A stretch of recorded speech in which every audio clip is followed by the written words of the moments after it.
Hello, everyone. I'm going to start welcoming you here to Gov School today, and we'll get started here in just a minute.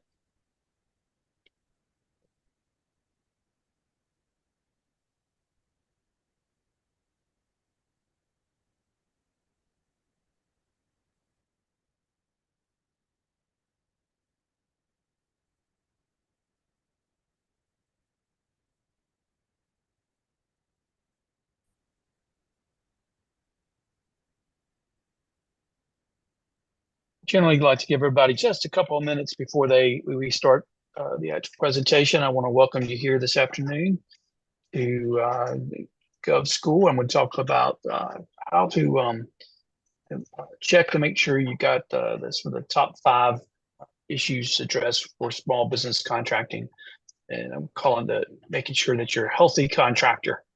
So kind of like getting a checkup. We need to do this every so often, just to go in there and make sure everything is good for our companies. Sometimes you don't get a lot of help, but I'm going to try to step back and kind of show you some of the things that I think you should try to address in order to make sure you're ready to go when that contract comes your way. So give us just a few minutes as we let everybody hear. If you are on YouTube Live, please note that you don't monitor the chat there. You would need to be live in the classroom. You should have the same link. I will go back later and address any questions we have on YouTube. I do want to thank you all for coming this afternoon. It was a short notice session, primarily because I've got a couple of big questions about some of the things I'm going to talk about today. And I just want to always make sure that you have these items taken care of as a small business. Get started here in one more minute. It is helpful if you maintain your mute status while you're in the room with us, just for the background for everybody else. So everybody can enjoy it just as the same level. If you have a question, just raise your hand, technically speaking, in the system, and I'll be glad to call on you. So welcome to RFP Delivery and Gov Directions and Gov Advice and Gov School. Gov School is our place where we try to help you learn just a little bit more about government contracting. It puts you ahead of the game when you actually pursue those bids. We identify at RFP Delivery. And just as a reminder, all of our sessions are recorded. And when you do log in, go in here, I'll sign in just real quick. And you'll go to your dashboard, and at the very top of the dashboard, you'll have specific options, including Gov School, where we list our classes, and then Gov Directions YouTube channel, where you click there, you'll see not only this session here, which we're doing live on YouTube, but also about hundreds of hours of videos that we've got saved there for you over our history. We've been doing this since 1998, so we've been around. In fact, you know what? I always like to talk about this because we made our first dollar with govdirections.com in this date, 2006. Prior to that, we had another service that we used, but we've now been, let's see, how many years is that? 2006, and so that's 18 years we've been generating income from a service. And we, of course, as a small business, founded in the basement of a home back in 1998. So we've now grown to just over 20 individuals that we have working on your behalf to gather information, as well as we have just over 125,000 proactively registered members who are tracking those bids that are being issued by the agencies we cover, now publishing just over 1.7 million listings a year. That first year we started using a lot different software. I think we may have published a total of maybe, I would say probably about 100 a month. And then we're publishing 5,000 a day. So it's grown to be a nice little service that we are so proud of. But as with all small businesses, it takes a lot of effort, and I know you're probably experiencing the same thing when you're trying to get involved with government contracting. So I'm going to talk about checking the list, and these are what I'm going to do is share with you 5 specific items that I think you need to make sure you got taken care of. There's always more, of course, and you can ask me some questions today if you like. It's going to be an open session, and I'll try to help you with those questions best I can. But focusing on those primary issues that you deal with. Gov School, of course, is a service. I said, oh, I need to change this. I've got the wrong year on here. I did it quickly this morning. But welcome to 2024, and I haven't done this particular session since 2023, and that's why I neglected to change that date. But it is a service that we offer to help you learn to win, and that's a primary objective. And it's based a lot on my background. I'm help educate folks who are involved in government contracting, serving the sector for some 30 years, and so I want to make sure that you have that background, understand why I do these sessions on behalf of our membership. Today, my primary purpose will be this session will be to identify the 5 top items for small business to maintain a healthy contracting status. And as with everything I try to do, it's experiential, meaning that I'm going to walk you through those requirements as I and try to explain those importance, including taking you to a number of different web pages and sites that you need to be aware of as you do that. And always like to use this slide. If it's supposed to be hard, if it were easy, everyone would do it. So don't get frustrated. It takes a little bit of time to understand the contracting world, and that's why we're here all together to learn. And you're doing it, and that's important. Those others who've stepped aside and get swallowed up, that's not, they've given up. We don't want to give up. This is a quote by Tom Hanks, A League of Their Own. It's about a softball team, and just like basically any endeavor we do, it takes hard work to make sure it happens, and you achieve your goals. And so I always just like to point that out. So here are the top 5 list. I'm not going to count down like David Letterman does, but here are the items that I think you should all make sure you do. First, you've got to make sure your registration in SAM SAM is correct, and you got it done, and you're in the right spot. And I would just point out to you that SAM is the System for Award Management at the federal government level, primarily deal with federal government contracts. But you should register there just as a means, even if you're not pursuing federal contracts, just as a means to first get used to the whole concept of bidding on projects, as well as to make sure you understand what government's going to be asking you. It's just also a vetting process, and when governments, local and state, see that you've got that unique entity ID, the UEI, and you've got the cage code, then it sends a signal to them that you know what you're doing, that you're not messing around, that you're ready to go, and you've taken the effort to do that. Now, I like to point out that this is a free registration. I get calls all the time from folks who've been, misled, to have forked out $500, $2,000, even $2,000. I heard the other day to get registered SAM. It's just not necessary. They've got an excellent resource team that will help you, and I'll show you how to actually tap into that today. But whenever local governments see that you're registered there, it does send an air of confidence to them that you know really what you're doing. And a lot of times, even though the project itself is issued by a local or state government, it's often funded with federal dollars. And as a part of that, they may have requirements that you have to be registered in SAM, and you've got the UEI, and you've got the cage code, and that's because you have made some, you attested to particular representations and certifications that and they don't have to go through all that. And a lot of times, just I think 15, 20 of these individuals representations that you've made, that really just saves everybody time. Then second, the IVL test. This is something somewhat new. I'll just throw up an acronym for it because acronyms are cool, and especially when you work with government, and so you got to understand it. But this is basically the interested vendors list. The first step to actually winning a contract is to let them know that you're interested. Okay, and that catches the attention of the contracting officer. A lot of us don't even know it's there because you don't see it, because you don't have your credentials set straight. I want to make sure you got that done. Then I'm going to show you how to go in and take a look at your SBA profile. And this used to be almost a complete layover of your SAM registration, and you did everything in SAM. But now there's particular parts of that, including your capabilities narrative, capabilities keywords, and others that you have to go in and actually input into the SBA system, including your capability statement. Okay, and that leads me to number 4, making sure you got a solid capability statement. 5 years ago, these things really were nothing. No one, I've been around for a while. And you started to hear some folks talking about them. It's because federal government contracting officers started requiring them, and they want specific information about your company, and that's what they're looking for. And now state and local governments are saying, yeah, this is actually pretty good, and it helps me know what a company is able to do and what they're able to achieve. And so they like to see you have that document as well. So I'm going to share with you how to go about doing that. And then finally, making sure your RFP templates, your responses, and I use the term RFP interchangeably. I know there's different types of instruments that governments use. You got the request for information, you got the source of salt, you got the invitation to bid, the request for quotes, and request for qualifications, and so forth, and more other types.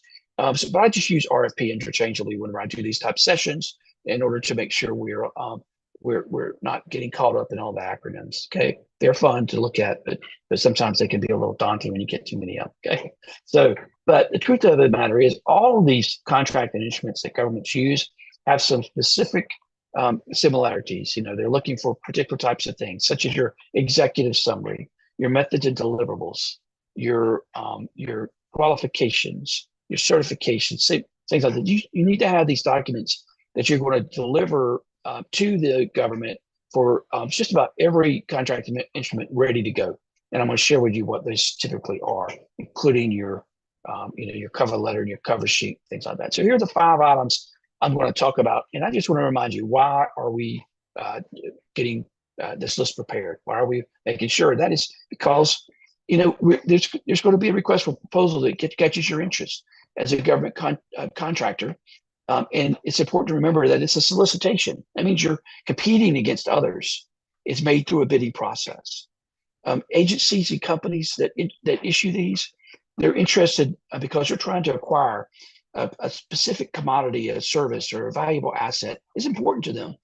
They've taken it seriously. In fact, a lot of times before they actually issue the RFP, it could be a whole full year that they've gone through this elaborate decision-making process, and then they issue it. They want you to take it seriously too.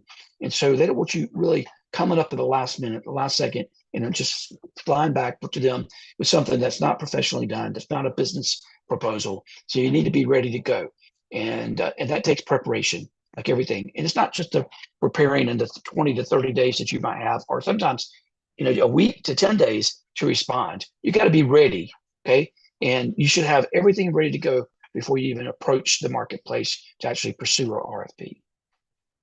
And as always, I like to show things, because the only source of knowledge is experience. Okay, and this is Einstein, and so we have to get out there and actually practice and actually do things in order to really learn. And so that's what we're going to do today together. So let's go.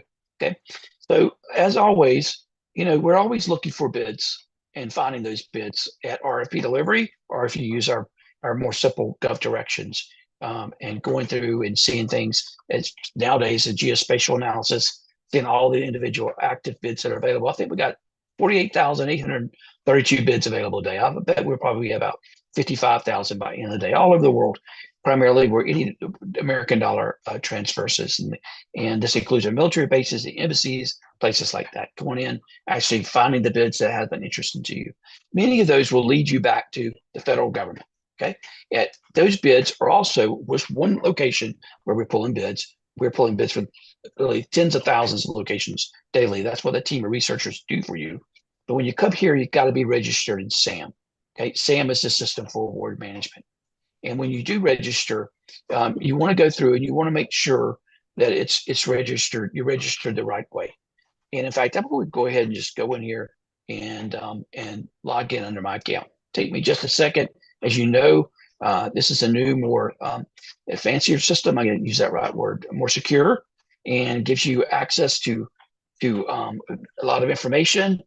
And you have to have authenticated access to your account. No one else should actually have an account. And in this particular case here, they're going to come in and they're going to give me a one-time code here. Let's see here.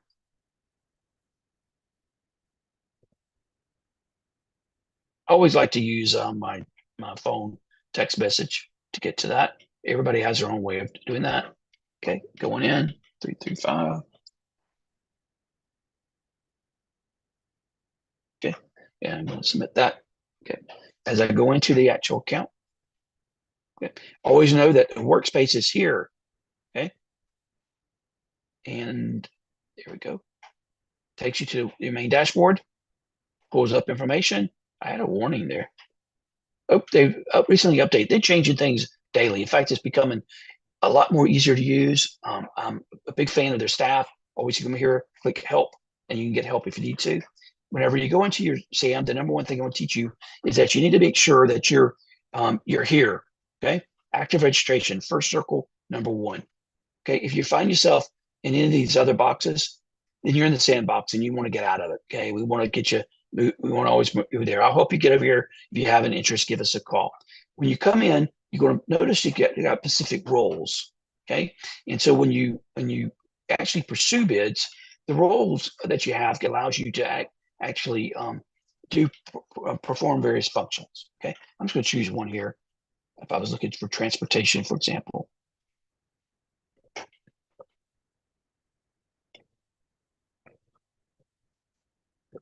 I'll pull up the bid. And if you're logged in and you got the right roles set correctly, if you're on the left-hand side, you're going to have interested vendors list. Okay. If you don't have that, then your role is not correct. So you need to check that. That's number 2 on my item. Click that. When you see that, this is going to let the contracting officer know that I have an interest in this particular notice. And my name's going to drop in here, and then I'm able to pull that up. Okay. Add myself to the list. They're going to pay more attention to me. Okay. You want to make sure you have this capacity. Always under award notices, interested vendors list. It's not always there. So you have to test it in a couple of different areas. It's becoming more and more common as we are able to go in there and make use of these new tools. And this sends them all of my information, gives them all the details that I need. Okay. I'm going to remove myself right now. Also want to have the ability to follow and then download. Okay. And anytime I don't have that and I need to make a change or something, when I go back to my dashboard, my workspace, I can then do an update of my company when I click on it.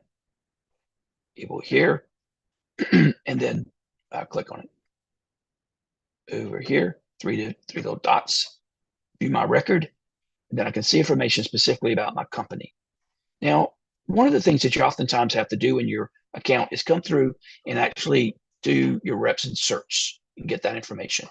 FAR, Federal Acquisition Regulation, Defense. Okay. And if I click there, then I'm able to very quickly see the things I've actually agreed to already. I have a client this morning, we pulled this so that you don't have to go back and redo every single thing every single time. Okay. So this is your SAM registration, making sure it's active and ready to go is always important. Now, active here over here is on the right-hand side, expiration date. Now, the truth of the matter is, while you may become inactive, your information is generally always there unless there's some problem. Okay. And if you're getting close, you just need to go in and update and say everything's still cool. Okay. And that's important. If you don't find yourself when you actually search your company name, and if you potentially were inactive and you don't come up, then just go over here to the left-hand side, click inactive, and then your company will pop up as well. And I can go in, let's just search Cup Directions today, making sure we're good to go. There we are, active registration. If you're not active or if you're inactive by chance, give us a call and get you reactivated. It's not anything complicated. I hear a lot of folks who get emails from individuals who are just not with the best scruples, telling them they have to pay so much money to get reactivated. It's completely free. And so it's important that you understand that. And they're calling attention to the reps and search today. So pay attention to those numbers areas. Now, one thing I like to do is also do your SBA profile. Okay. Now, SBA, Dynamic Small Business Search System, okay, is how folks find you. Okay.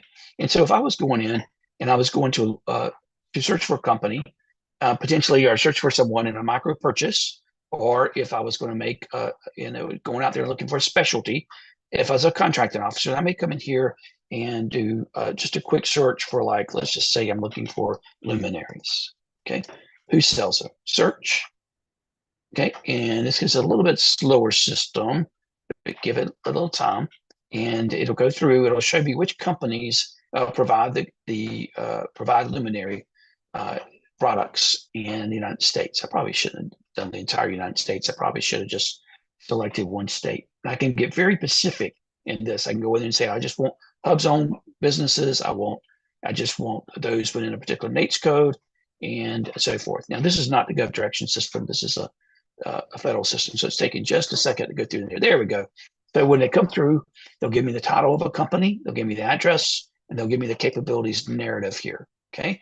Now the capabilities narrative is a big part of that, because the fact of the matter is, because I listed luminaries here, and I was able to be pulled up in that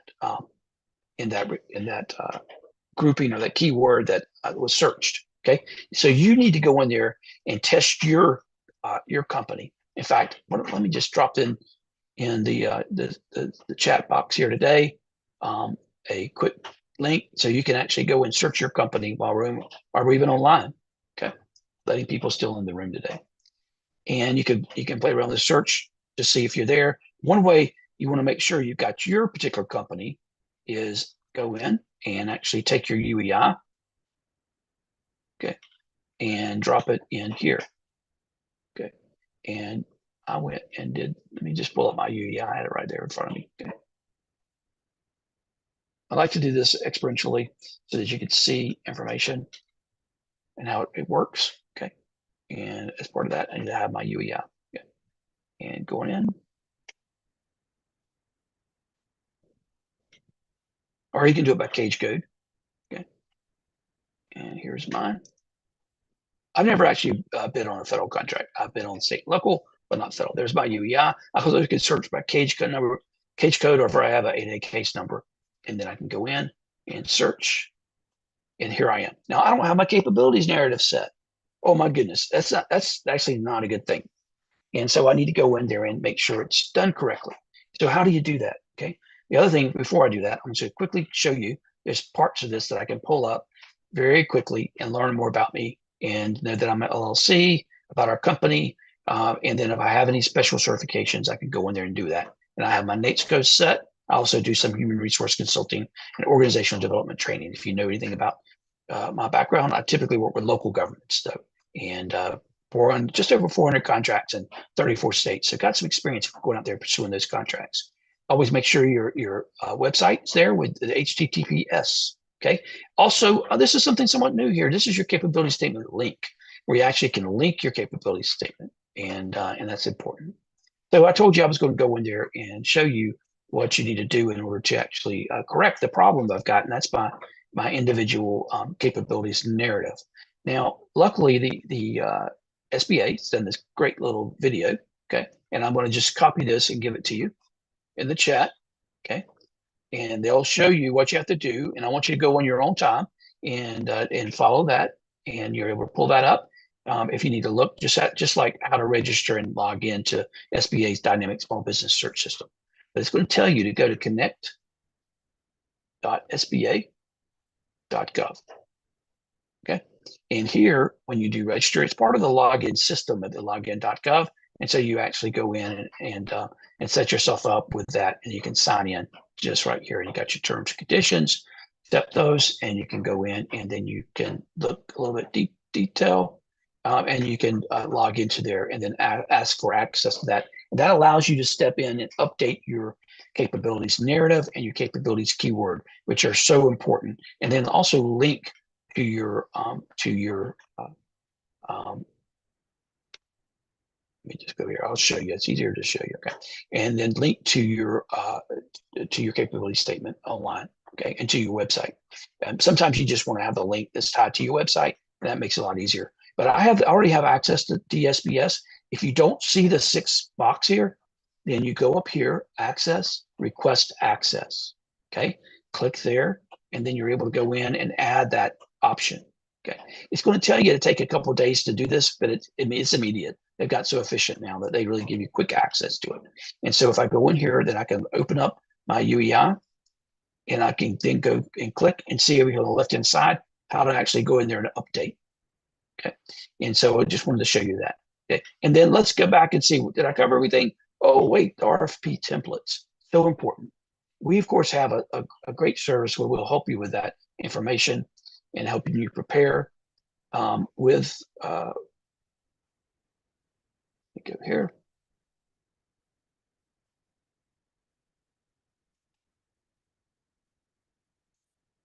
And I'll show you that we have a process of member tribes.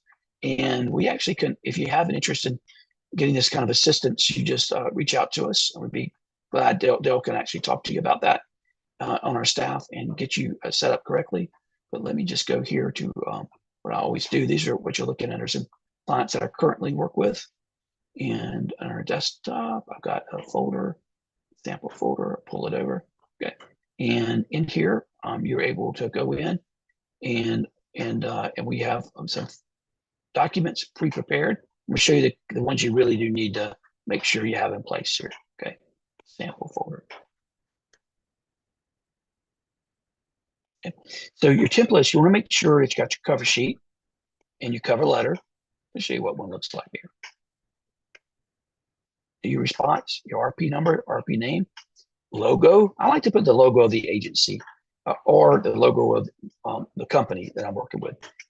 I usually do the company. Others I know do the agency, but I prefer the company. They already know what the logo looks like, so I see it a little bit differently than others. But the date that you're responding to, and your name and your address, your website, your UEI, your cage code, and then list your contact information. That's the basic information you have. Now, I like, if you're doing transportation, put on there your DOT transportation number. If you got a certification of some sort, put the certifications on there. That's important. Okay. The standard proposal cover sheet for every one that you do, unless they specifically tell you not to do it. Okay. Same thing with your cover letter. It's a professional proposal. You should introduce it. Okay. Even when they don't ask for it.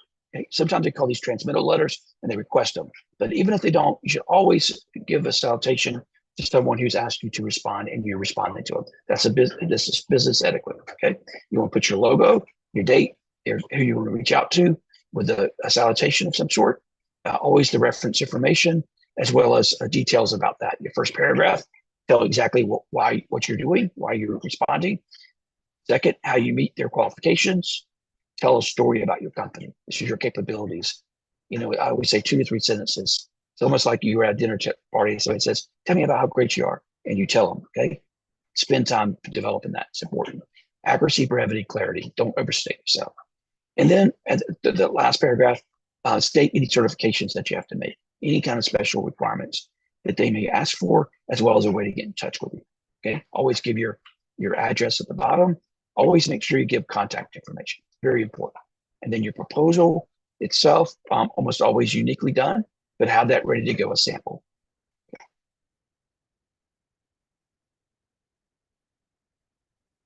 And then I'll have here a helpful slide deck that's available as well. And we can provide this information to you upon request. Just reach out to us by email, and I'll give you access to this folder so that you can use that.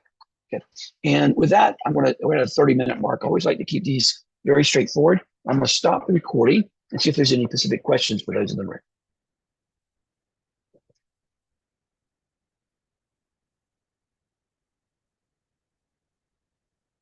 Mark, this is Zaretha Thompson.